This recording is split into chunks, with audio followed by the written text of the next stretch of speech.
ਰਾਜਸਥਾਨ ਦੇ ਵਿੱਚ 3 ਦਿਨ ਫਿਰ ਭਾਜੀ 10 ਨੂੰ ਤੁਰੇ ਤੇ 13 ਨੂੰ ਸਵੇਰੇ ਤੜਕੇ ਸਾਨੂੰ ਇੱਕ ਸਿੱਖ ਮਿਲ ਪਿਆ। ਸਿੱਖ ਆਂਦਾ ਵੀ ਤੁਹਾਨੂੰ ਅਸੀਂ ਟਰੱਕ ਦੇ ਦਿੰਦੇ ਹਾਂ। ਤੇ ਟਰੱਕ ਦਿੰਦੇ ਦਿੰਦੇ ਉਹ ਸੀਆਈਡੀ ਦਾ ਬੰਦਾ ਸੀ, ਉਹ ਇੱਕ ਜੰਗਲ 'ਚ ਲੈ ਵੜਿਆ। ਫਿਰ ਫੈਰ ਖੱਬੇ ਤੇ ਸੱਜੇ ਤੇ ਜਿੱਧਰੋਂ ਅੱਗੋਂ ਤੇ ਪਿੱਛੋਂ। ਅੱਛਾ, ਉੱਥੇ ਘੇਰਾ ਪਹਿਲਾਂ ਹੀ ਪਿਆ ਹੋਇਆ ਸੀ। ਪਹਿਲੋਂ ਪਿਆ ਸੀ। ਉਹ ਸੀਆਈਡੀ ਦਾ ਬੰਦਾ ਜਿਹੜਾ ਸੀ ਉਹਨੇ ਸਾਨੂੰ ਧੋਖਾ ਦਿੱਤਾ। ਸਿੱਖ ਕਰਕੇ ਹੀ ਉਹਦਾ ਤਬਾਰ ਕਰ ਦਿੱਤਾ। ਸਾਡੇ ਪਲਟਨ ਦੇ ਵਿੱਚ 335 ਕੁ ਜਵਾਨ ਸੀ, ਪਰ ਐਡੇ ਛੇਤੀ ਮੁੱਕਰਦੇ ਆ। ਅਕਾਲ ਤਖਤ ਦੇ ਜਥੇਦਾਰ ਨੂੰ ਮੈਂ ਫੋਨ ਤੇ ਵੀ ਕਈ ਵਾਰੀ ਕਿਹਾ, ਫੋਨ ਨਹੀਂ ਸੁਣਦਾ ਔਰ ਕੱਟ ਦਿੰਦਾ ਜਦੋਂ ਮਾੜੀ ਜੀ ਗੱਲ ਗਰਮ ਕਰਦੇ ਆ। 9000 ਰੁਪਈਆ ਇੱਕ ਦਿੱਤਾ ਤੇ 4500 ਰੁਪਈਆ ਇੱਕ ਦਿੱਤਾ ਸਾਰੀ ਜ਼ਿੰਦਗੀ ਦੇ ਵਿੱਚ 34-38 ਸਾਲਾਂ 'ਚ। ਸਾਡੇ ਕੋਲ ਰਿਕਾਰਡ ਹੈ ਪੂਰਾ। ਤੇ ਕਹਿ ਦੇਣਗੇ ਜੀ ਇੰਨੇ ਪੈਸੇ ਰੱਖੇ ਹੀ ਤੇ ਇੰਨੇ ਦੇ ਦਿੱਤੇ ਆ, ਇੰਨੇ ਕਰੋੜ, ਤੇ ਖਾ ਆਪੇ ਹੀ ਛੱਡਦੇ ਆ। ਸਿੱਖਾਂ ਨੇ ਕੁਰਬਾਨੀਆਂ ਵੀ ਕੀਤੀਆਂ ਨੇ, ਦੇਸ਼ ਲਈ ਵੀ ਕੀਤੀਆਂ ਨੇ, ਆਪਣੀ ਕੌਮ ਲਈ ਵੀ ਕੀਤੀਆਂ ਨੇ। ਸਿੱਖਾਂ ਨੂੰ ਸਗੋਂ ਇੱਕ ਬਹੁਤ ਵੱਡਾ ਖਿਤਾਬ ਜਿਹੜਾ ਗੁਰੂ ਸਾਹਿਬ ਵੱਲੋਂ ਵੀ ਦਿੱਤਾ ਗਿਆ, ਉਹ ਹੈਗਾ ਅਕਾਲ ਪੁਰਖ ਕੀ ਫੌਜ। ਔਰ ਅਕਾਲ ਪੁਰਖ ਕੀ ਫੌਜ ਮਤਲਬ ਸਿੱਧਾ ਰੱਬ ਦੇ ਆਦੇਸ਼ਾਂ ਦੇ ਅਨੁਸਾਰ ਕੰਮ ਕਰਨ ਵਾਲੀ, ਜਿਨ੍ਹਾਂ ਨੇ ਕਦੇ ਵੀ ਧੱਕਾ ਨਹੀਂ ਕੀਤਾ, ਨਾਇਨਸਾਫੀ ਨਹੀਂ ਕੀਤੀ, ਸਗੋਂ ਜ਼ੁਲਮ ਦੇ ਖਿਲਾਫ ਲੜਾਈ ਕੀਤੀ, ਜੰਗਾਂ ਕੀਤੀਆਂ, ਕੁਰਬਾਨੀਆਂ ਕੀਤੀਆਂ ਤੇ ਔਰ ਜ਼ੁਲਮ ਨੂੰ ਖਤਮ ਵੀ ਕੀਤਾ, ਚਾਹੇ ਉਹ ਮੁਗਲਾਂ ਦਾ ਹੋਵੇ ਚਾਹੇ ਅੰਗਰੇਜ਼ਾਂ ਦਾ ਹੋਵੇ।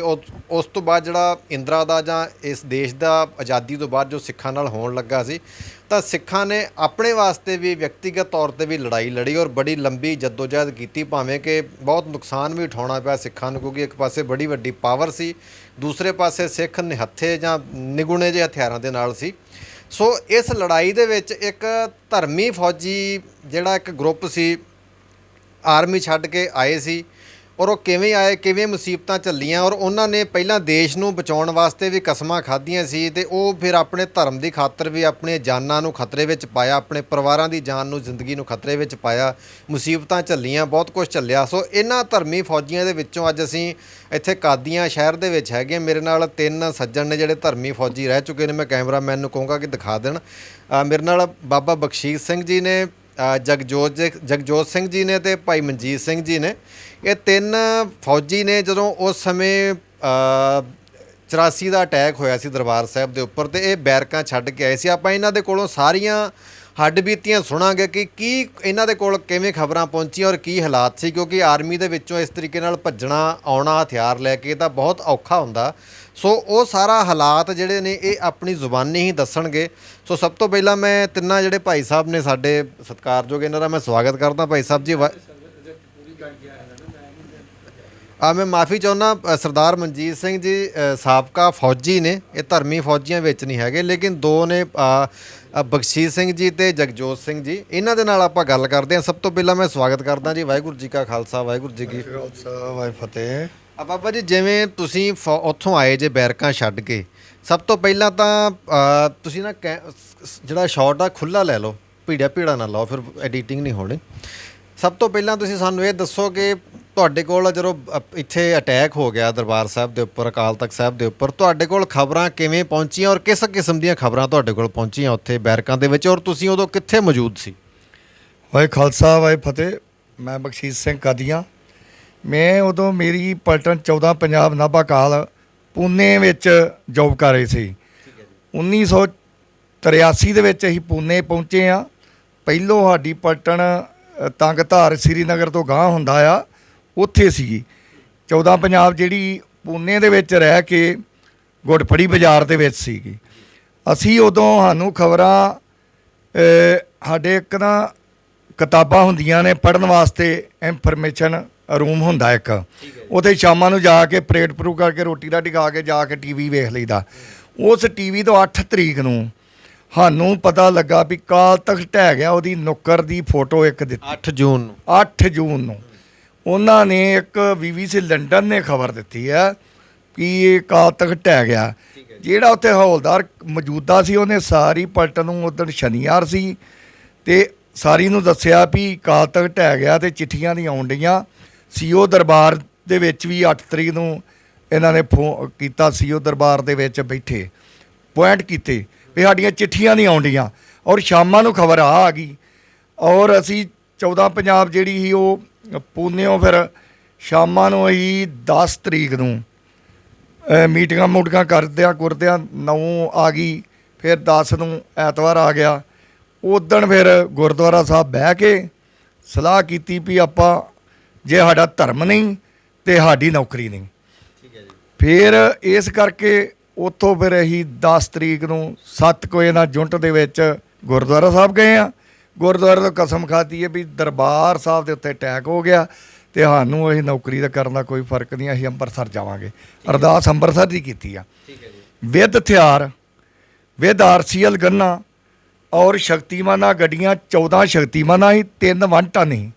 ਉਹਦੇ 'ਚ 3 MMGਆਂ, ਇੱਕ RCL ਵੱਡੀ ਹੁੰਦੀ ਹੈ, ਉਹ ਗੱਡੀ ਦੇ ਉੱਤੇ ਹੁੰਦੀ ਆ, ਉਹ ਟੈਂਕ ਨੂੰ ਹਿੱਟ ਕਰਦੀ ਹੈ। ਉਹ ਲੈ ਕੇ ਅਸੀਂ 8 ਵਜੇ ਨਾਲ ਚੱਲ ਪਏ। ਉੱਥੇ ਅਫਸਰ ਅੱਗੇ ਆਏ ਆ। ਜੇ ਸਾਡਾ ਇਹੋ ਜਿਹਾ ਗੱਲ ਹੁੰਦੀ ਵੀ ਅਸੀਂ ਅੰਮ੍ਰਿਤਸਰ ਨਹੀਂ ਜਾਣਾ, ਇੱਥੇ ਫੂਕ ਦਿੰਦੇ ਆ। ਸਾਡਾ ਸਿਰਫ ਤੇ ਸਿਰਫ ਧਰਮ ਦੇ ਨਾਲ ਸਾਡਾ ਰਿਲੇਟਡ ਹੀ, ਉਹਦੇ ਕਰਕੇ ਅਸੀਂ ਉੱਥੋਂ ਤੁਰੇ। ਜਦੋਂ ਤੁਰੇ ਅਸੀਂ ਬੰਬੇ ਗਏ। ਬੰਬੇ ਤੋਂ ਅਸੀਂ ਉੱਥੇ ਗੁਜਰਾਤ ਨਹੀਂ ਸਾਨੂੰ ਲੰਘਣ ਦਿੱਤਾ ਕਿਉਂਕਿ ਅੱਗੇ ਆਰਮੀ ਬਹੁਤ ਲਾਤੀ ਉੱਥੇ ਕਰਾਸੰਗੀ ਨਦੀ ਦੀ। ਇਸ ਕਰਕੇ ਅਸੀਂ ਮਤਲਬ ਉੱਥੋਂ ਹੀ ਉਹ ਅੱਗੇ ਸਾਡੀਆਂ 14 ਗੱਡੀਆਂ ਅੱਗੇ ਲੰਘ ਗਈਆਂ ਤੇ 9 ਗੱਡੀਆਂ ਪਿੱਛੇ ਫੜੀਆਂ ਗਈਆਂ। ਅਸੀਂ 2 ਗਰੁੱਪਾਂ 'ਚ ਹੋ ਗਏ। 14 ਗੱਡੀਆਂ ਜਿਹੜਾ ਆਰਮੀ ਦਾ ਘੇਰਾ ਪਹਿਲਾਂ ਹੀ ਪਾਰ ਕਰ ਗਈਆਂ ਸੀ, ਤੋੜ ਕੇ ਲੰਘ ਗਈਆਂ ਸੀ। ਉਹ ਘੇਰਾ ਉਹ ਲਾਉਣ ਡਏ ਸੀ, ਉੱਥੇ ਗੋਲੀ ਵਾਹਵਾ ਚੱਲੀ ਤੇ ਉਹ ਘੇਰਾ ਤੋੜ ਕੇ ਲੰਘੇਗਾ। ਅਸੀਂ ਫਿਰ ਆਣ ਕੇ ਰਾਜਸਥਾਨ ਦੇ ਵਿੱਚ 3 ਦਿਨ ਫਿਰ ਭਾਜੀ 10 ਨੂੰ ਤੁਰੇ ਤੇ 13 ਨੂੰ ਸਵੇਰੇ ਤੜਕੇ ਸਾਨੂੰ ਇੱਕ ਸਿੱਖ ਮਿਲ ਪਿਆ।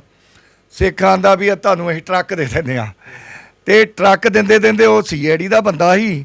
ਉਹ ਇੱਕ ਜੰਗਲ 'ਚ ਲੈ ਵੜਿਆ। ਫਿਰ ਫੈਰ ਖੱਬੇ ਤੇ ਸੱਜੇ ਤੇ ਜਿੱਧਰੋਂ ਅੱਗੋਂ ਤੇ ਪਿੱਛੋਂ। ਅੱਛਾ, ਉੱਥੇ ਘੇਰਾ ਪਹਿਲਾਂ ਹੀ ਪਿਆ ਹੋਇਆ ਸੀ। ਪਹਿਲੋਂ ਪਿਆ ਸੀ। ਉਹ CID ਦਾ ਬੰਦਾ ਜਿਹੜਾ ਸੀ ਉਹਨੇ ਸਾਨੂੰ ਧੋਖਾ ਦਿੱਤਾ। ਸਿੱਖ ਕਰਕੇ ਹੀ ਉਹਦਾ ਤਬਾਰ ਕਰ ਬੈਠੇ। ਸਾਡੇ ਪਲਟਨ ਦੇ ਵਿੱਚ 300 ਤੇ 35 ਕੁ ਜਵਾਨ ਸੀ। ਜਿਹੜੇ ਤੁਸੀਂ 14 ਗੱਡੀਆਂ ਨਿਕਲ ਕੇ ਮਿਲਾ ਕੇ ਜਾਂ ਸਿਰਫ 9 ਗੱਡੀਆਂ ਵਾਲੇ? ਨਹੀਂ 14 ਗੱਡੀਆਂ ਜਿਹੜੀਆਂ ਸੀ ਉਹ ਗਾਂਹ ਤੁਰ ਗਈਆਂ ਤੇ 9 ਗੱਡੀਆਂ ਪਿੱਛੇ 14 MLI ਨੇ ਘੇਰ ਲਈਆਂ। ਇੱਥੇ ਵੀ ਗੋਲੀ ਚੱਲੀ, ਉੱਥੇ ਵੀ ਗਾਂਹ ਚੱਲੀ। ਪਰ ਇੱਥੇ ਜਿਹੜੇ ਸਾਡੇ ਡਿਸਟ੍ਰਿਕਟ ਥਾਣਾ ਪੈਂਦਾ ਬੰਬੇ ਤੋਂ 200-300 ਕਿਲੋਮੀਟਰ ਬਾਹਰ ਨੂੰ, ਉੱਥੇ ਸਾਨੂੰ 9 ਗੱਡੀਆਂ ਦੇ ਉੱਥੇ ਮੁਕਾਬਲਾ ਹੋਇਆ, 14 ਦਾ ਫਿਰ ਅੱਗੇ ਹੋਇਆ।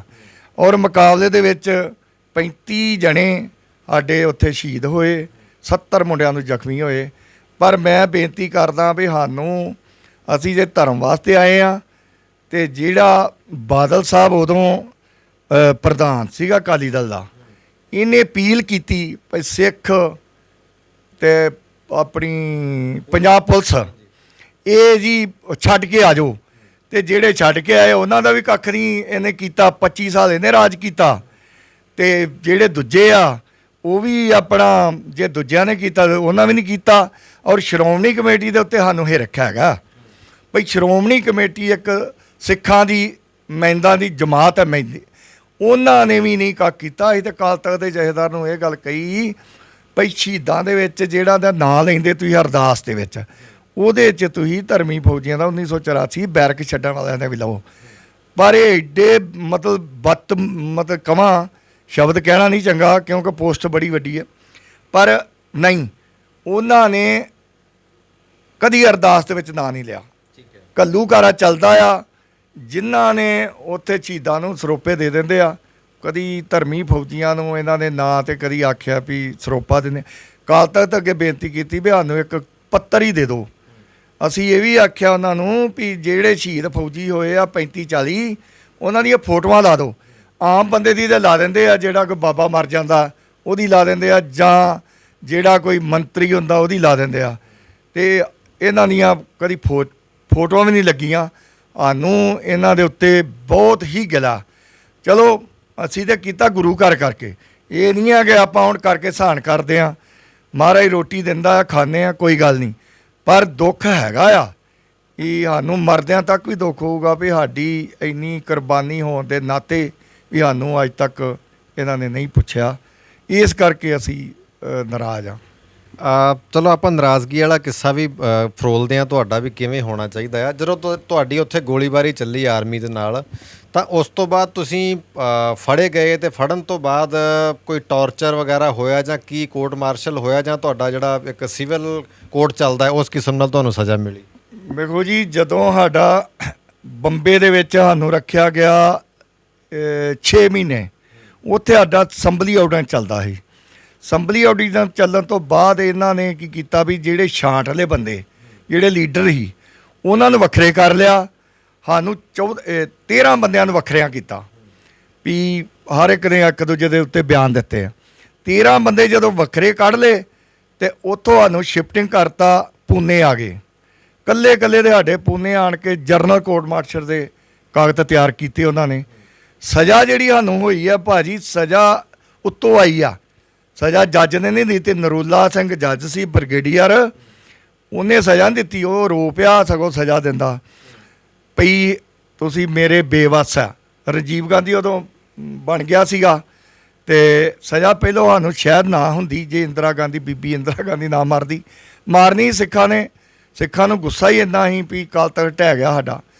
ਔਰ ਜਦੋਂ ਸਾਨੂੰ ਸਜ਼ਾ ਹੁੰਦੀ ਹੈ, ਸਾਨੂੰ 11 ਮੁੰਡਿਆਂ ਨੂੰ ਵੱਖਰਾ ਕਰ ਲਿਆ ਤੇ 11 ਮੁੰਡਿਆਂ ਨੂੰ ਵੱਖਰਾ ਕਰ ਲਿਆ, ਬਾਕੀਆਂ ਨੂੰ ਵੱਖਰੇ ਕਰਤਾ। ਸਜ਼ਾ ਕੀ ਹੁੰਦੀ ਤੁਹਾਨੂੰ?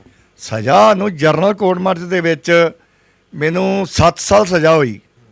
7 ਸਾਲ ਦੇ ਵਿੱਚ ਇੱਕ ਹੌਲਦਾਰ ਬਲਦੇਵ ਸਿੰਘ ਨੂੰ, ਉਹਨੂੰ 12 ਸਾਲ ਹੋਈ। ਹੌਲਦਾਰ ਮਲੂਕ ਸਿੰਘ ਨੂੰ 12 ਸਾਲ ਹੋਈ। ਹੌਲਦਾਰ ਨਰਿੰਜਨ ਸਿੰਘ ਨੂੰ 7 ਸਾਲ ਹੋਈ। ਇੱਕ ਨੈਕ ਸੀਗਾ ਮੇਰੇ ਨਾਲ ਹੀ, ਉਹਦਾ ਨਾਂ ਸਰਜੀਤ ਸਿੰਘ ਹੀ, ਉਹਨੂੰ 7 ਸਾਲ ਹੋਈ। ਉਸ ਤੋਂ ਬਾਅਦ ਸਾਨੂੰ 7 ਸਾਲ ਸਜ਼ਾ ਹੋਣ ਤੋਂ ਬਾਅਦ ਜਿੰਨੀ ਸਜ਼ਾ ਸਾਨੂੰ ਦਿੱਤੀ ਗਈ 12 ਮੁੰਡਿਆਂ ਨੂੰ, ਇੱਕ ਹੀ ਮੰਗ ਕੀਤੀ ਉੱਥੇ ਖੁਸ਼ੀ ਦੀ, ਪਹਿਲੀ ਗੱਲ ਤਾਂ ਸਾਨੂੰ ਗੋਲੀ ਮਾਰ ਦਿਓ ਸਜ਼ਾ ਤੋਂ ਬਗੈਰ। ਅਸੀਂ ਅਦਾਲਤ ਦੇ ਵਿੱਚ ਬਹਿਣਾ ਹੀ ਨਹੀਂ। ਬੜੀ ਵਾਰੀ ਆਖਿਆ ਵੀ ਅਦਾਲਤ ਦੀ ਤਰੀਨ ਕੀਤੀ ਅਸੀਂ ਵੀ ਤੁਸੀਂ ਸਾਨੂੰ ਸਜ਼ਾ ਦੇ ਦਿਓ, ਗੋਲੀ ਮਾਰ ਦਿਓ, ਕੋਈ ਗੱਲ ਨਹੀਂ, ਸਾਨੂੰ ਦੁੱਖ ਨਹੀਂ। ਪਰ ਉਹ ਹੱਥ ਜੋੜ ਕੇ ਲੈ ਜਾਂਦਾ ਸੀ, ਸਰਦਾਰ ਹੀ ਬ੍ਰਿਗੇਡੀਅਰ, ਆਉਂਦਾ ਅਦਾਲਤ ਦੇ ਚਲੋ ਮੇਰਾ ਕੋਈ ਕਸੂਰ ਨਹੀਂ ਹੈ। ਅਸੀਂ ਫਿਰ ਆਖਿਆ ਵੀ ਸਾਨੂੰ ਧੁੱਪੇ 14 ਮਹੀਨੇ ਹੋ ਗਏ ਆ ਜੇਲ੍ਹ ਦੇ ਵਿੱਚ, ਧੁੱਪੇ ਨਹੀਂ ਬਾਲਦੇ। ਸਾਨੂੰ ਧੁੱਪ ਦੀ ਆਗਿਆ ਦਿੱਤੀ ਜਾਵੇ 2 ਘੰਟੇ। 2 ਘੰਟੇ ਨਹੀਂ ਦਿੰਦੇ ਆਗਿਆ। ਬੰਦਾ ਸਾਡਾ ਇੱਕ ਨਾ ਭਗੌੜਾ ਹੋ ਗਿਆ ਸੀਗਾ, ਵਿੱਚੋਂ ਤਾਰਾਂ ਚੋਂ ਦੀ ਲੰਘ ਗਿਆ ਸੀ। ਅਸੀਂ ਫਿਰ 11 ਬੰਦੇ ਰਹਿ ਗਏ ਹਾਂ। ਉਹਨੇ ਸਖਤਾਈ ਕਰਤੀ ਤੇ ਮੁੜ ਕੇ ਸਾਨੂੰ 1-1 ਘੰਟਾ ਨੂੰ ਵਿੱਚ ਬਾਲਦੇ ਰਹੇ ਬਾਹਰ ਧੁੱਪੇ। ਰੰਗ ਸਾਡੇ ਇਸ ਤਰ੍ਹਾਂ ਹੀ ਹੋ ਗਏ ਤੇ ਇਸ ਕਰਕੇ ਸਾਨੂੰ ਸਜ਼ਾ ਜਿਹੜੀ ਹੋਈ ਆ, ਦੁੱਖ ਨਹੀਂ ਉਹਦਾ ਕੋਈ। ਸਜ਼ਾ ਦੇ ਵਿੱਚ ਅਸੀਂ ਪਰ ਮੰਗ ਕੀਤੀ ਜਾਂਦੇ ਵੀ ਤੁਹਾਡੀ ਮੰਗ ਕੀ ਆ। ਪਹਿਲੀ ਮੰਗ ਸਾਡੀ ਇਹ ਹੋਈ ਵੀ ਸਾਨੂੰ ਤੁਰੰਤ ਆਪੋ ਆਪਣੀਆਂ ਜੇਲ੍ਹਾਂ ਦੇ ਵਿੱਚ ਡਿਸਟ੍ਰਿਕਟ ਵਾਈ ਭੇਜਿਆ ਜਾਵੇ। ਉਹ ਇਹਨਾਂ ਨੇ ਮੰਨ ਲਈ। ਦੂਜਾ ਹੀ ਇਹ ਗੱਲ ਕਹੀ ਵੀ ਢੋਲ ਚਾਹੀਦਾ ਸਾਨੂੰ। ਹਾਂ, ਢੋਲ ਮੰਗਾ ਕੇ ਦਿਓ। ਜਦੋਂ ਉਹਨਾਂ ਢੋਲ ਦੀ ਇਨਕਾਰੀ ਕਰਤੀ ਤੇ ਫਿਰ ਸਾਡੇ ਨਾ ਨਾਅਰੇਬਾਜ਼ੀ ਕਰਨ ਲੱਗ ਪਏ ਮੁੰਡੇ। ਢੋਲ ਕਾਹਦੇ ਲਈ ਚਾਹੀਦਾ? ਢੋਲ ਵੀ ਖੁਸ਼ੀ ਬੜੀ ਹੋਈ ਹੈ ਵੀ ਸਜ਼ਾ ਹੋ ਜਾਣੀ ਹੈ। ਇਸ ਕਰਕੇ ਉਹਨਾਂ ਨੇ ਵੀ ਢੋਲ ਨਹੀਂ ਦਿਲ ਲੈ ਕੇ ਦਿੱਤਾ ਤੇ ਸਾਨੂੰ ਸਿਰਫ ਤੇ ਸਿਰਫ ਡਿਸਟ੍ਰਿਕਟ ਜੇਲ੍ਹ 24 ਘੰਟਿਆਂ ਦੇ ਵਿੱਚ ਸਾਨੂੰ ਵਾਪਸ ਪੰਜਾਬ ਦੇ ਵਿੱਚ ਭੇਜਤਾ। ਕਿਉਂਕਿ ਪੂਨਾ ਬਹੁਤ ਦੂਰ ਸੀ, ਮੁਲਾਕਾਤ ਨਹੀਂ ਹੁੰਦੀ। ਔਰ ਨਾ ਹੀ ਮੁਲਾਕਾਤ ਹੋਈ ਆ ਫੌਜ ਦੇ ਵਿੱਚ। ਮੇਰਾ ਭਨਵਈਆ ਗਿਆ ਸੀ ਫੌਜ ਦੇ ਵਿੱਚ ਮਿਲਣ ਵਾਸਤੇ ਤੇ ਮੈਨੂੰ ਕਿਸੇ ਨੇ ਦੱਸਤਾ ਵੀ ਤੇਰਾ ਭਨਵਈਆ ਆ। ਮੈਂ ਕਿਹਾ ਯਾਰ ਉਹਨਾਂ ਮਿਲ ਨਹੀਂ ਦੇਣਾ। ਫਿਰ ਮੈਂ ਕਿਹਾ ਚੱਲ ਅਗਲੇ ਦਿਨ ਅਸੀਂ ਜਾਣਾ ਫਿਰ ਅਦਾਲਤ ਦੇ ਵਿੱਚ। ਉਹ ਨੁੱਕਰ 'ਤੇ ਖਲੋਵੇ ਜਦੋਂ ਗੱਡੀਆਂ ਮੁੜਦੀਆਂ। ਉਹ ਅਸੀਂ ਗੁੜਪੜੀ ਬਾਜ਼ਾਰ ਸੀਗਾ ਜਿੱਥੋਂ ਗੱਡੀਆਂ ਮੁੜਦੀਆਂ ਸੀ। ਉੱਥੇ ਜਦੋਂ ਗੱਡੀਆਂ ਮੁੜੀਆਂ ਤੇ ਮੈਂ ਵੇਖ ਲਿਆ। ਮੈਂ ਸ਼ਕਤੀਮਾਨ ਤੋਂ ਛਾਲ ਮਾਰਤੀ, ਨਾਲ ਹੀ ਕੜੀ ਖਿੱਚ ਲਈ, ਨਾਲ ਹੀ ਉਹ ਬੰਦਾ ਉਹਦੇ ਸੋ ਸੱਟਾਂ ਲੱਗ ਗਈਆਂ, ਜਿਹੜਾ ਬੰਦੇ ਨੇ ਬੈਲਟ ਕੜੀ ਲਾ ਕੇ ਬੈਲਟ ਪਾਈ। ਅਤੇ ਉੱਥੇ ਫਿਰ ਅਸੀਂ ਮੁਲਾਕਾਤ ਕਰਨ ਤੋਂ ਬਗੈਰ ਅਸੀਂ ਕਿਹਾ ਮੁਲਾਕਾਤ ਪਹਿਲੋਂ ਕਰਾਂਗੇ ਤੇ ਅਸੀਂ ਉਹਨਾਂ ਚਿਰ ਅਸੀਂ ਨਹੀਂ ਜਾਣਾ, ਇੱਥੇ ਆਪਣੇ ਅਦਾਲਤ 'ਚ ਨਹੀਂ ਜਾਣਾ। ਫਿਰ ਮੁਲਾਕਾਤ ਕੀਤੀ। ਮੁਲਾਕਾਤ ਕਰਨ ਤੋਂ ਬਾਅਦ ਮੈਂ ਆਖਿਆ ਵੀ ਕੋਈ ਗੱਲ ਨਹੀਂ, ਸਜ਼ਾ ਹੋ ਜਾਣੀ ਹੈ, ਤੁਸੀਂ ਦੱਸੋ ਜਾ ਕੇ ਵੀ ਪੰਜਾਬ ਆਉਣ ਵਾਲੇ ਆ, ਕੋਈ ਗੱਲ ਨਹੀਂ ਆ, ਮਗਰ ਨਹੀਂ ਆਉਣਾ ਕਿਸੇ ਨੇ। ਪਰ ਸਾਡੇ ਮਗਰ ਨਹੀਂ ਕੋਈ ਆਇਆ। ਸਜ਼ਾ ਹੋ ਗਈ, ਪੰਜਾਬ 'ਚ ਆ ਗਏ। 85 12 ਤਰੀਕ ਨੂੰ ਇੱਥੇ ਪੰਜਾਬ 'ਚ ਆ ਗਏ ਹਾਂ ਅਸੀਂ। ਠੀਕ ਹੈ ਜੀ।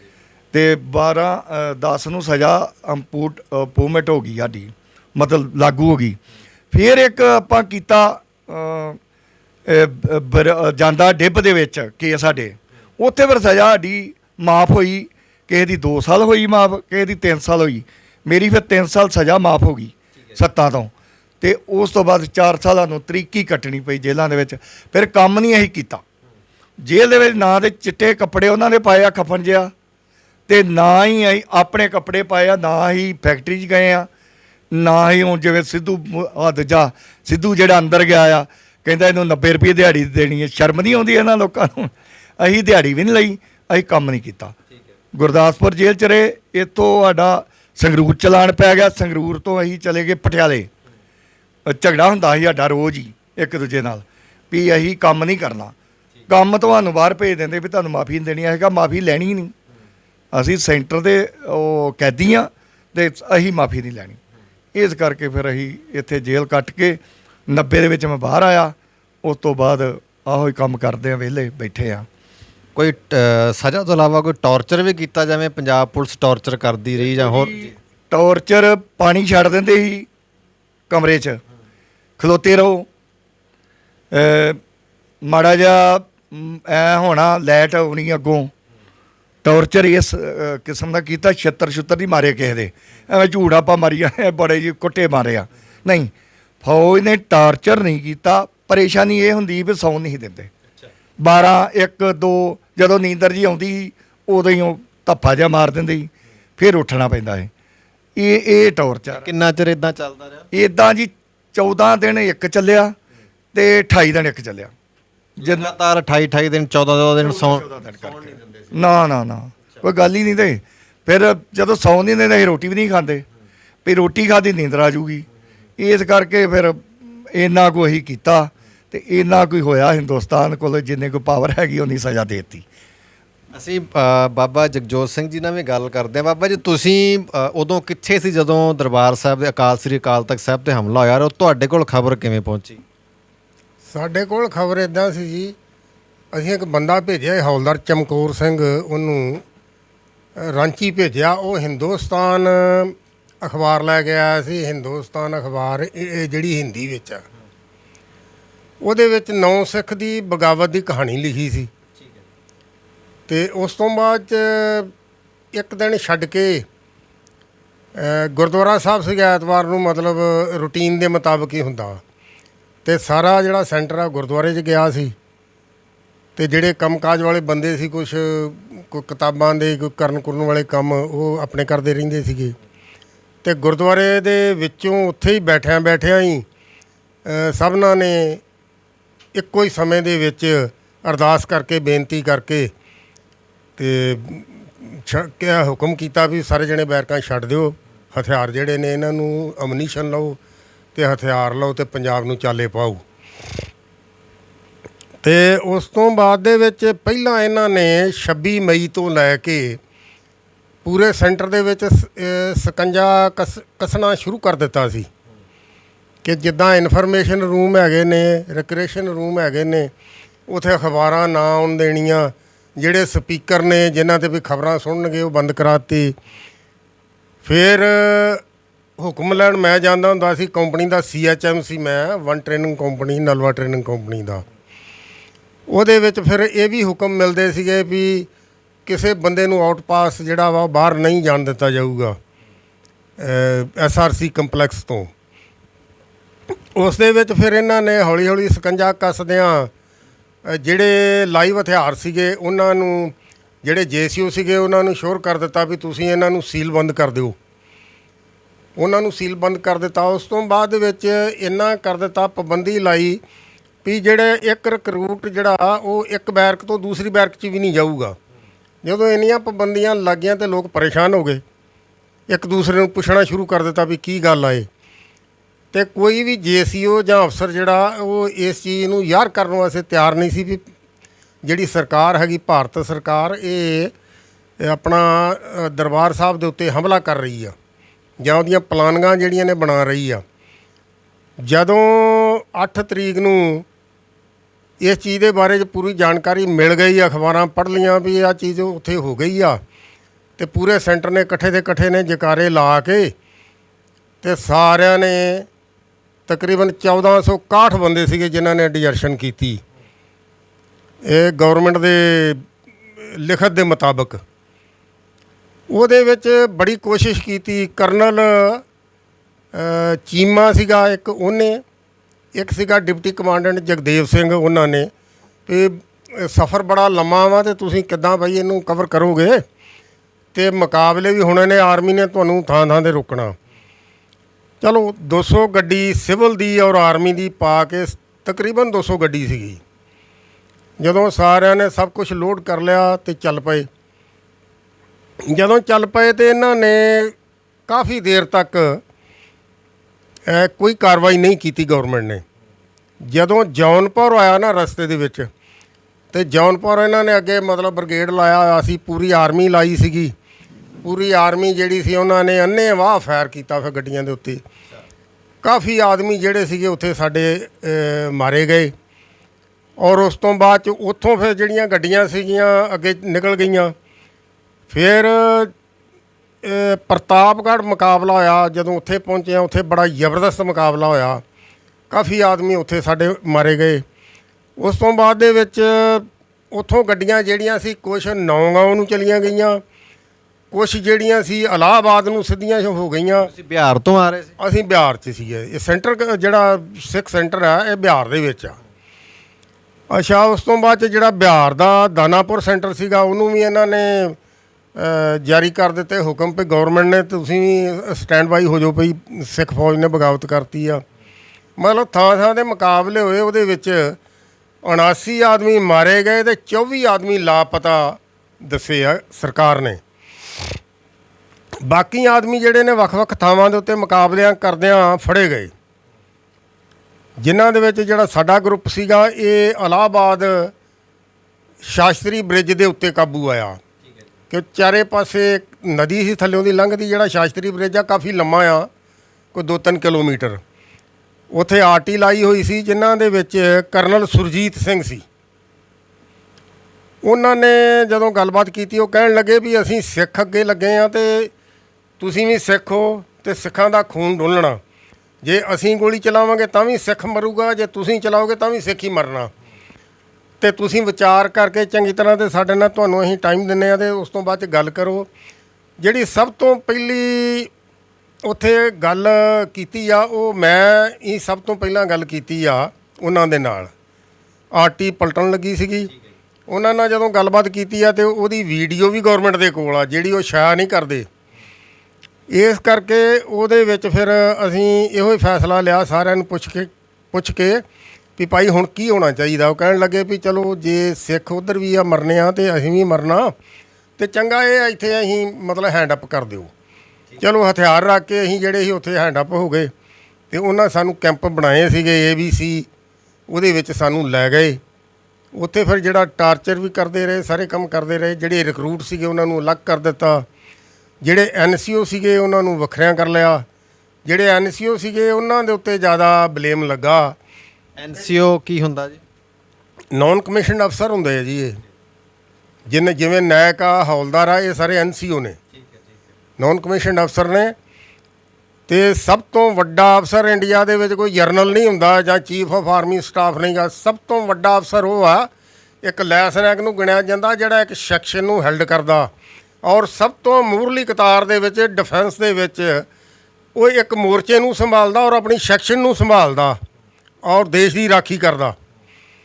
ਇਸ ਕਰਕੇ ਇਹਨਾਂ ਨੇ ਸਾਡੇ ਨਾਲ ਇੰਨਾ ਵਾਅਦਾ ਕੀਤਾ ਗੌਰਮੈਂਟ ਨੇ ਵੀ ਤੁਸੀਂ ਵੀ ਜਿੱਦਾਂ ਅਸੀਂ ਵਰਦੀ ਪਾਈ ਆ ਵੀ ਤੁਸੀਂ ਵੀ ਇੱਦਾਂ ਹੀ ਪਾਈ ਆ ਅਤੇ ਤੁਸੀਂ ਸਾਨੂੰ ਮਜਬੂਰ ਨਾ ਕਰੋ ਅਤੇ ਅਮਨ ਅਮਾਨ ਦੇ ਨਾਲ ਰਹੋ, ਅਤੇ ਮਤਲਬ ਤੁਹਾਨੂੰ ਕੋਈ ਸਜ਼ਾ ਨਹੀਂ ਹੁੰਦੀ। ਹੋ ਸਕਦਾ ਗੌਰਮੈਂਟ ਜਿਹੜੀ ਆ ਤੁਹਾਨੂੰ ਸਰਵਿਸ 'ਤੇ ਦੁਬਾਰਾ ਲੈ ਲਵੇ।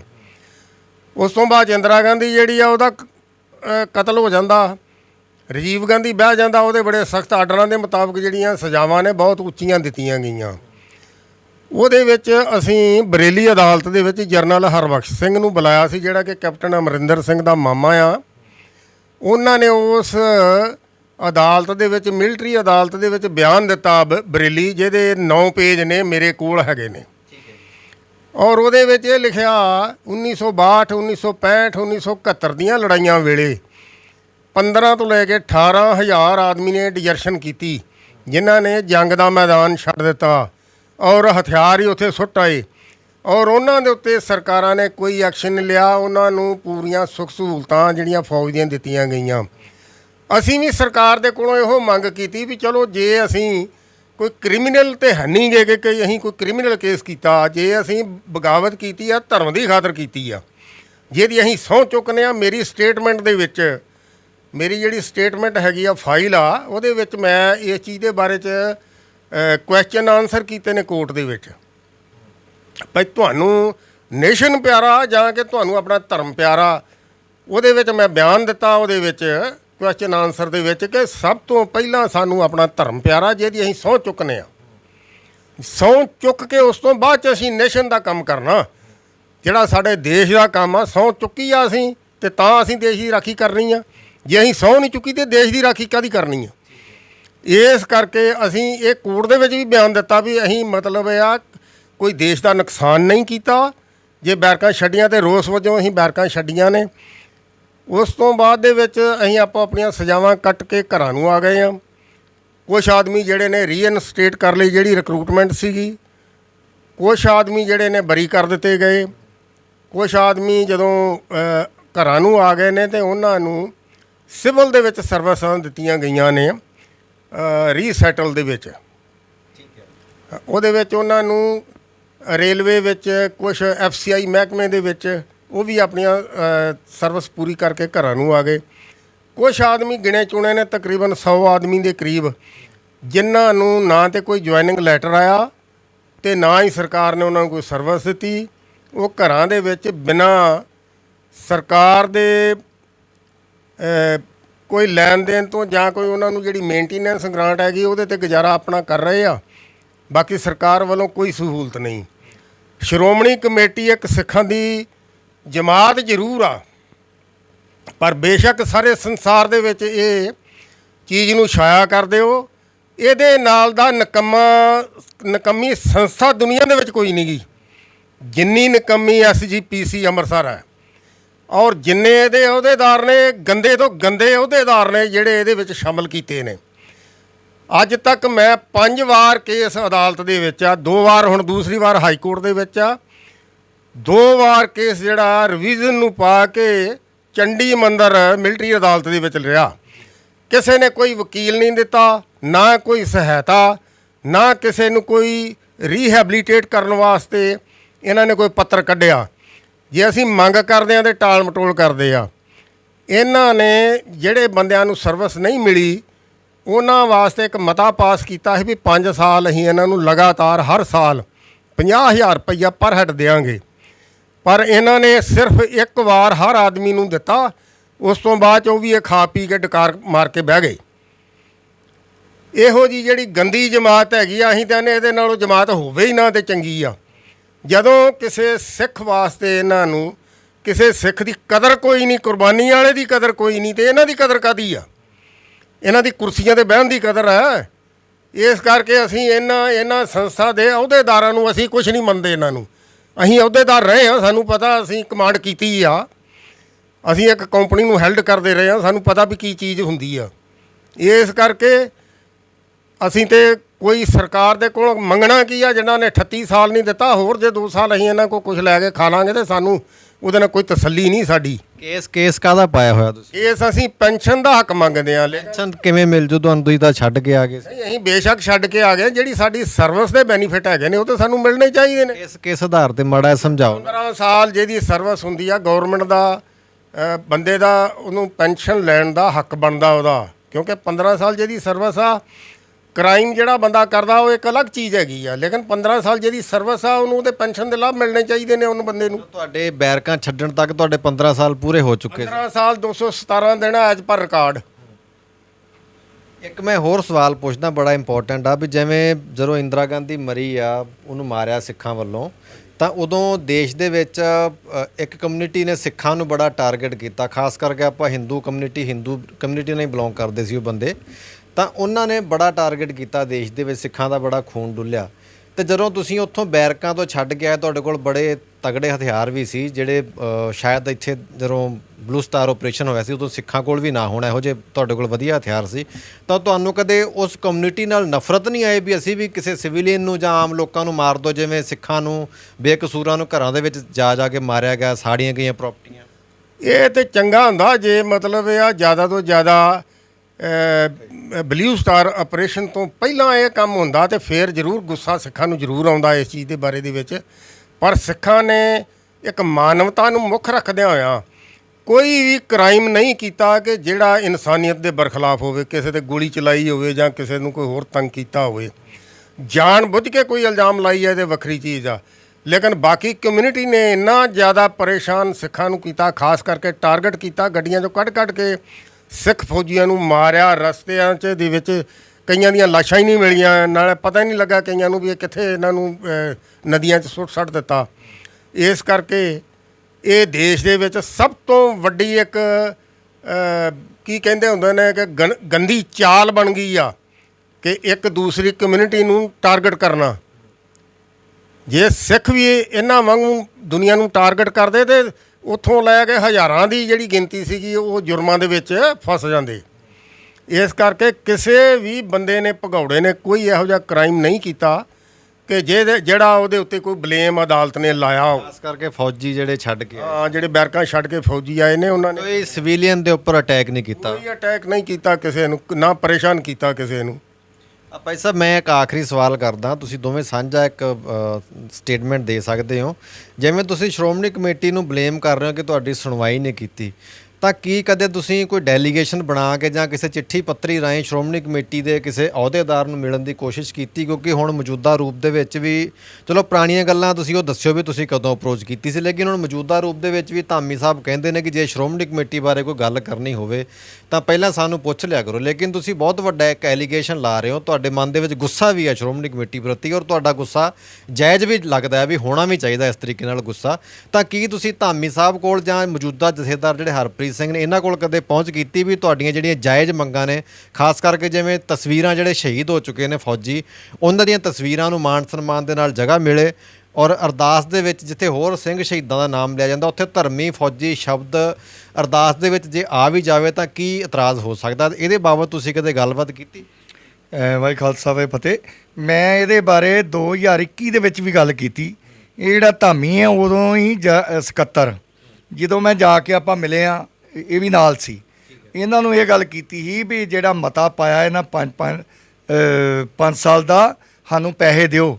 ਇਹਨਾਂ ਮੇਰੇ ਅੱਗੇ ਬੇਨਤੀ ਕੀਤੀ ਵੀ ਕਾਦੀਆਂ ਸਾਹਿਬ ਤੁਸੀਂ ਚੜਾਵਾ ਨਹੀਂ ਆਉਂਦਾ, ਉਹ ਲੱਗਾ ਆ ਕਰੋਨਾ, ਤੁਹਾਨੂੰ ਅਸੀਂ ਹੌਲੀ ਹੌਲੀ ਦੇ ਦਿਆਂਗੇ, ਪਰ ਐਡੇ ਛੇਤੀ ਮੁੱਕਰਦੇ ਆ। ਕੱਲ੍ਹ ਤੱਕ ਦੇ ਜਥੇਦਾਰ ਨੂੰ ਮੈਂ ਫੋਨ 'ਤੇ ਵੀ ਕਈ ਵਾਰੀ ਕਿਹਾ, ਫੋਨ ਨਹੀਂ ਸੁਣਦਾ ਔਰ ਕੱਟ ਦਿੰਦਾ ਜਦੋਂ ਮਾੜੀ ਜੀ ਗੱਲ ਗਰਮ ਕਰਦੇ ਆ। ਇਹਨਾਂ ਨੂੰ ਅਸੀਂ ਇੱਕ ਵਾਰੀ ਨਹੀਂ ਮਿਲੇ ਭਾਜੀ, ਟੌਰੇ ਤੋਂ ਲੈ ਕੇ ਤੇ ਅਵਤਾਰ ਸਿੰਘ ਹਿੱਤ ਵੀ ਰਿਹਾ ਆ, ਫਿਰ ਆਪਣਾ ਮੱਕੜ ਰਿਹਾ ਆ, ਸਾਰਿਆਂ ਨੂੰ ਹੀ ਮਿਲਿਆ। ਇਹਨਾਂ ਦੇ ਨਾਲੋਂ ਇੱਕ ਸਿਰਫ ਤੇ ਸਿਰਫ ਸਾਨੂੰ ਮੱਕੜ ਜਿਹੜਾ ਲੁਧਿਆਣੇ ਦਾ ਪ੍ਰਧਾਨ ਸੀਗਾ, ਪੂਰਾ ਹੋ ਗਿਆ ਵਿਚਾਰਾ, ਉਹ ਸਾਰੇ ਪ੍ਰਧਾਨਾਂ ਦਾ ਉਹ ਚੰਗਾ ਸੀਗਾ। ਉਸ ਨੇ ਹੀ ਸਾਨੂੰ 50-50 ਹਜ਼ਾਰ ਦਾ ਮਤਾ ਪਾਇਆ ਸੀ 2017 'ਚ। ਉਸ ਤੋਂ ਬਾਅਦ ਅਸੀਂ ਬੜੀ ਵਾਰੀ ਮਿਲਿਆ, ਇੱਕ ਵਾਰੀ ਨਹੀਂ ਮਿਲੇ। ਸ਼੍ਰੋਮਣੀ ਕਮੇਟੀ ਅੱਗੇ ਦਲਿਤ ਬੰਦਿਆਂ ਦੀ ਜਮਾਤ ਹੋ ਗਈ ਹੈ, ਕਿਉਂਕਿ ਸ਼੍ਰੋਮਣੀ ਕਮੇਟੀ ਵਾਲੇ ਪੁੱਛਦੇ ਆ ਵੀ ਜਦੋਂ ਤੁਸੀਂ ਪੱਤਰਕਾਰਾਂ ਨੂੰ ਕਹਿੰਦੇ ਵੀ ਜਦੋਂ ਸ਼੍ਰੋਮਣੀ ਕਮੇਟੀ ਦੇ ਬਰਖਲਾਫ ਕੋਈ ਬਿਆਨ ਆਵੇ ਸਾਨੂੰ ਪੁੱਛ ਲਿਆ ਕਰੋ। ਇਹ ਪੈਸੇ ਦੇ ਕੇ ਕਟਾ ਦਿੰਦੇ ਆ ਬਿਆਨ ਨੂੰ। ਇਹਨਾਂ ਨੇ ਕਦੀ ਪੂਰਾ ਬਿਆਨ ਹੀ ਨਹੀਂ ਸਾਡਾ ਸੁਣਿਆ। ਦੂਜੀ ਗੱਲ ਇਹ ਆ ਵੀ ਮੈਂ ਜੇਲ੍ਹ ਦੇ ਵਿੱਚ ਮੇਰੀ ਸ਼ਾਦੀ ਹੋਈ 2086 'ਚ 1986 'ਚ, ਛੁੱਟੀ ਆਇਆ ਮੈਂ 10 ਦਿਨ ਦੀ, ਔਰ ਉਸ ਤੋਂ ਬਾਅਦ ਫਿਰ ਮੈਂ ਜੇਲ੍ਹ 'ਚ ਤੁਰ ਗਿਆ। ਸ਼੍ਰੋਮਣੀ ਕਮੇਟੀ ਨੇ ਉਦੋਂ ਇੱਕ 9000 ਰੁਪਈਆ ਇੱਕ ਦਿੱਤਾ ਅਤੇ 4500 ਰੁਪਈਆ ਇੱਕ ਦਿੱਤਾ ਸਾਰੀ ਜ਼ਿੰਦਗੀ ਦੇ ਵਿੱਚ 34-38 ਸਾਲਾਂ 'ਚ। ਸਾਡੇ ਕੋਲ ਰਿਕਾਰਡ ਹੈ ਪੂਰਾ, ਅਤੇ ਕਹਿ ਦੇਣਗੇ ਜੀ ਇੰਨੇ ਪੈਸੇ ਰੱਖੇ ਹੀ ਅਤੇ ਇੰਨੇ ਦੇ ਦਿੱਤੇ ਆ, ਇੰਨੇ ਕਰੋੜ, ਅਤੇ ਖਾ ਆਪੇ ਹੀ ਛੱਡਦੇ ਆ। ਕਦੀ ਉਹਨੂੰ ਬਾਦਲ ਸਾਹਿਬ ਨੂੰ ਦੇ ਦਿੰਦੇ ਆ, ਕਦੀ ਸੁਖਬੀਰ ਬਾਦਲ ਨੂੰ ਦੇ ਦਿੰਦੇ ਆ। ਅਤੇ ਉਹ ਵੇਖੋ ਜੀ, ਜਿਹੜੀ ਹਰਿਆਣੇ ਦੇ ਵਿੱਚ ਇੱਕ ਚੱਲਣ ਡਈ ਹੈ ਦੂਜੀ ਆਪਣੀ ਯੂਨੀਵਰਸਿਟੀ, ਉਹ ਠੇਕਾ ਪੈਸੇ ਅਸੀਂ ਲਾਉਣ ਡਏ ਆ ਅਤੇ ਫੀਸਾਂ ਦੇ ਪੈਸੇ ਬਾਦਲ ਲੈਣ ਡਿਆ। 90 ਸਾਲ ਦਾ ਪਟਾ ਉਹਨੇ ਕਰਵਾ ਲਿਆ। ਇਸ ਕਰਕੇ ਸ਼੍ਰੋਮਣੀ ਕਮੇਟੀ ਦੇ ਉੱਤੇ ਸਾਨੂੰ ਹਿਰਖ ਵੀ ਹੈ ਔਰ ਸਿੱਖਾਂ ਦੀ ਜਮਾਤ ਹੈ, ਪਰ ਇਹ ਨਹੀਂ ਕਿਸੇ ਦੀ ਗੱਲ ਸੁਣਦੀ। ਇਹ ਜਿੱਦਣ ਧਾਮੀ ਪ੍ਰਧਾਨ ਨਹੀਂ ਬਣਿਆ ਉਦੋਂ ਤੇ ਕਹਿੰਦਾ ਮੈਂ ਤੁਹਾਡੀ ਗੱਲ ਕਰਦਾ, ਬੀਬੀ ਜਗੀਰ ਕੌਰ ਨਾਲ ਕਰਦਾ, ਤੇ ਜਿੱਦਣ ਇਹ ਬਣ ਗਿਆ ਧਾਮੀ ਇੱਕੋ ਵਾਰੀ ਮਿਲਿਆ ਮੈਨੂੰ। ਮੈਂ ਗਿਆ ਹਾਂ 8 ਤਰੀਕ ਨੂੰ, ਮੇਰਾ ਖਿਆਲ ਜਨਵਰੀ 'ਚ ਕਿ ਮਾਰਚ 'ਚ, ਤੇ ਉਸ ਤੋਂ ਬਾਅਦ ਬਹਿ ਜਾਓ ਜੀ ਕਾਦੀਆਂ ਸਾਹਿਬ, ਉਹ ਠੰਡੀਆਂ ਪੁੜੀਆਂ ਦੇ ਕੇ ਤੁਹਾਨੂੰ ਘਰ ਤੋਰ ਦਿੰਦੇ, ਕਰਦੇ ਆ ਜੀ, ਹੋ ਜਾਏਗਾ ਜੀ। ਬਹੁਤ ਮਾੜੀ ਸ਼੍ਰੋਮਣੀ ਕਮੇਟੀ। ਤੁਸੀਂ ਕੀ ਕਹੋਗੇ? ਘੱਟ ਤੋਂ ਘੱਟ 4 ਵਾਰ ਅਸੀਂ ਜੋ ਕਾਦੀਆਂ ਸਾਹਿਬ ਨੇ ਗੱਲ ਕੀਤੀ ਆ, ਬਖਸ਼ੀਸ਼ ਸਿੰਘ ਜੀ ਨੇ, ਉਹ ਬਿਲਕੁਲ ਸਹੀ ਕੀਤੀ ਆ। ਅਸੀਂ ਇਕੱਠੀ ਜਮਾਤ ਅਸੀਂ ਜਾਂਦੇ ਰਹੇ ਆ, ਅਸੀਂ 10-10 ਬੰਦੇ 15-15 ਵੀ ਜਾਂਦੇ ਰਹੇ ਇਹਨਾਂ ਦੇ ਕੋਲ, ਜਿਹਦੇ ਵਿੱਚ ਭਜਨ ਸਿੰਘ, ਹਰਨੇਕ ਸਿੰਘ ਤੇ ਹੋਰ ਧਰਮੀ ਫੌਜੀ ਜਿਹੜੇ ਨੇ ਉਹ ਨਾਲ ਸਾਡੇ ਸ਼ਾਮਲ ਨੇ।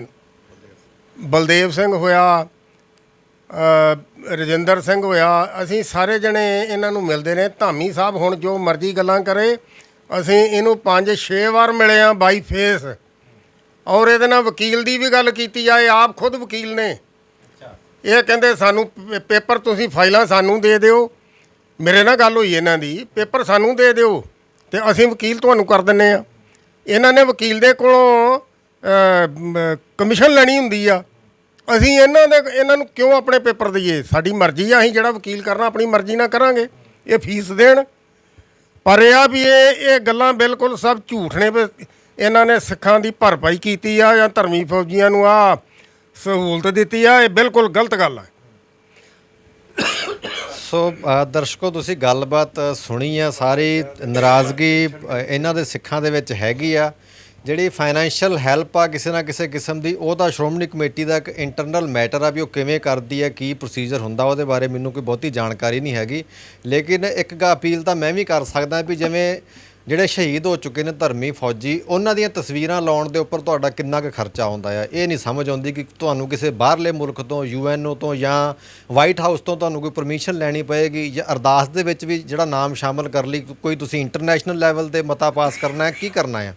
ਜਿਹੜਾ ਕੋਈ ਸ਼ਹੀਦ ਹੋ ਚੁੱਕਿਆ, ਜਿਨ੍ਹਾਂ ਨੇ ਕੁਰਬਾਨੀਆਂ ਕੀਤੀਆਂ ਨੇ, ਤੁਸੀਂ ਜੇ ਅੱਜ ਸ਼੍ਰੋਮਣੀ ਕਮੇਟੀ ਦੇ ਪ੍ਰਧਾਨ ਹੋ, ਅਹੁਦੇਦਾਰ ਹੋ, ਜਥੇਦਾਰ ਹੋ, ਜੋ ਵੀ ਹੈਗੇ ਹੋ, ਇਹ ਉਹਨਾਂ ਲੋਕਾਂ ਦੀ ਬਦੌਲਤ ਹੀ ਹੈ ਜਿਹੜੇ ਲੋਕ ਇਸ ਸਾਰੇ ਸਿਸਟਮ ਦੀ ਬੈਕਗਰਾਊਂਡ ਤੇ ਜਾ ਕੇ ਕੁਰਬਾਨੀਆਂ ਕਰਦੇ ਰਹੇ ਨੇ, ਆਪਣੇ ਘਰ ਬਰਬਾਦ ਕੀਤੇ ਨੇ, ਕਸ਼ਟ ਝੱਲੇ ਨੇ। ਉਹ ਕਸ਼ਟ ਝੱਲਣਾ ਕੋਈ ਸੌਖਾ ਨਹੀਂ ਹੁੰਦਾ।